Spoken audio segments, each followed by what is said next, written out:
아침 말씀. 오늘 본문 말씀은 출애굽기 34장 10절에서 26절입니다.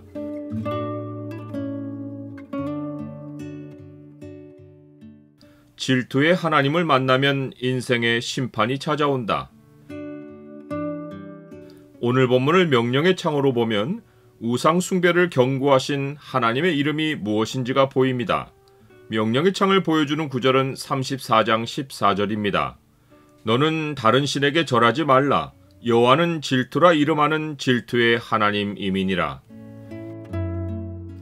처음 것과 같은 돌판 둘을 만들어 하나님 앞에 올라간 모세에게 하나님이 하신 첫 마디는 보라 내가 언약을 세우나니입니다. 이는 하나님이 새 언약을 세우겠다는 것이 아니라 얼마 전 이스라엘과 호렙산에서 맺은 언약을 이제 이행하겠다는 의지를 나타내신 것입니다. 이 언약 이행은 하나님이 아직 온 땅 아무 국민에게도 행하지 않은 이적입니다. 그것은 바로 하나님이 가나안 민족을 쫓아내고 이스라엘 백성에게 약속의 땅을 기업으로 주시는 것입니다. 이 일이 이적인 것은 이스라엘이 약속의 땅을 얻는 것은 사람이 도무지 상상할 수 없고 오직 하나님만 하실 수 있기 때문입니다. 그래서 여호와 하나님은 내가 머무는 나라 백성이 다 여호와의 행하심을 보리니 내가 너를 위하여 행할 일이 두려운 것임이니라 라고 말씀하십니다.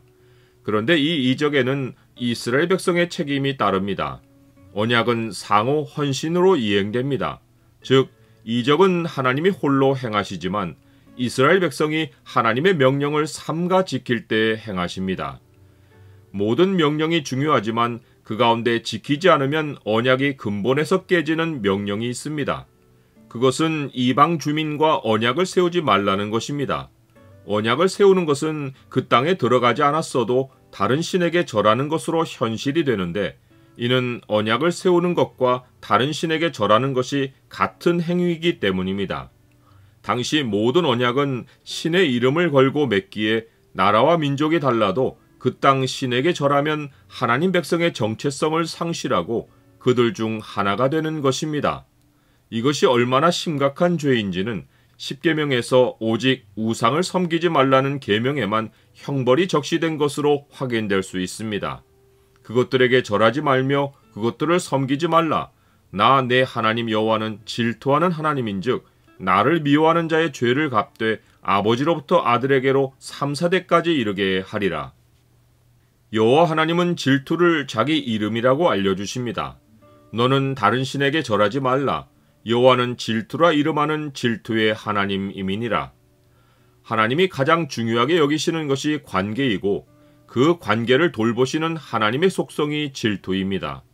세상 사람은 이미 하나님의 심판 아래 있지만 언약 안에 들어온 하나님 백성은 하나님과의 관계를 끊어낼 때 질투라 이름하는 하나님을 만나 심판을 당합니다. 이것은 실로 상상하기 무서운 현실에 놓이는 것입니다. 하나님의 분은 잔인하고 노는 창수 같지만 하나님의 질투 앞에는 설 사람이 없습니다. 하나님이 참고 있다가 질투를 발하시면 용서가 없고 순식간에 죽음이 덮칩니다. 그래서 모세는 40년의 광야 세월호 율법을 설명하는 자리에서 내 하나님 여호와는 소멸하는 불이시요 질투하시는 하나님이시니라 라고 경고합니다. 여호와 하나님은 모세를 부른 자리에서 우상 숭배를 심각하게 먼저 경고한 후 호렙산에서 큰 음성으로 이스라엘 백성과 맺었던 언약의 내용을 요약해 주십니다. 이는 금송아지 우상을 섬긴 이스라엘 백성이 핵심적으로 회복할 언약의 원리가 무엇인지를 알려주신 것입니다. 첫 번째가 무교절입니다.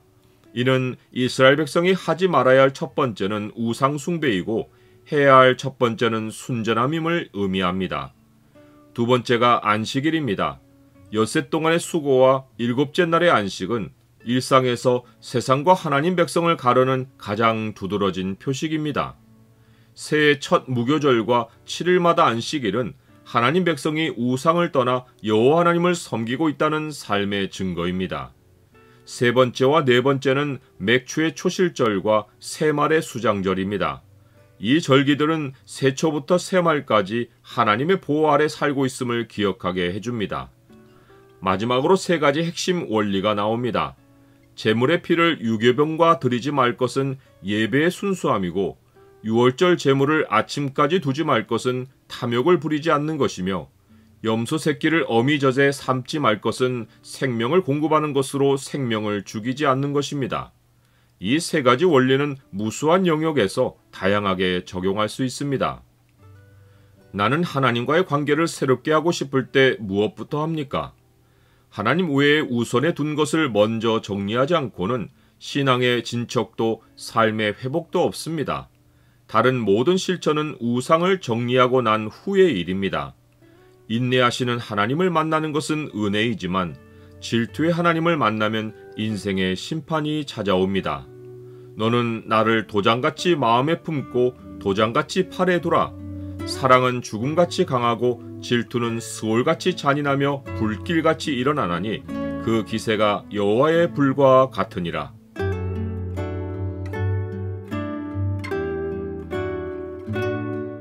주님, 주께서 저를 불러 처음 주를 알게 해주셨을 때 주를 두려움을 지혜의 근본으로 주셔서 감사합니다.